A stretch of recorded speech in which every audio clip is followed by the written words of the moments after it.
মৌসুমের শুরুতেই শিরোপার লড়াই। অস্ট্রিয়ার রেড বুল অ্যারেনায় মুখোমুখি আগের মৌসুমের চ্যাম্পিয়ন্স লিগ ও ইউরোপা লিগ জয়ী পিএসজি ও অ্যাস্টন ভিলা। শুরু থেকেই বল দখলে আধিপত্য পিএসজির। ২০ মিনিটে মেলে তারই ফল।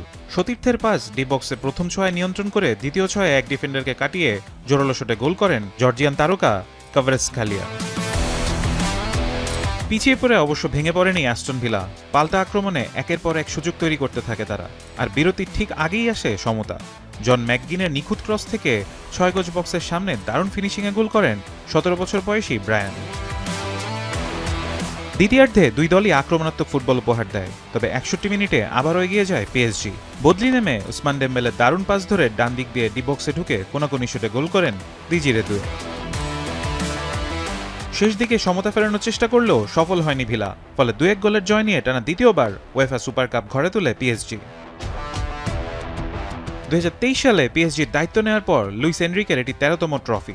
এর মধ্যে রয়েছে টানা ৩টি লিগ আ এবং টানা ২টি চ্যাম্পিয়ন্স লিগ শিরোপা। ফারহান ইহসান, এখন।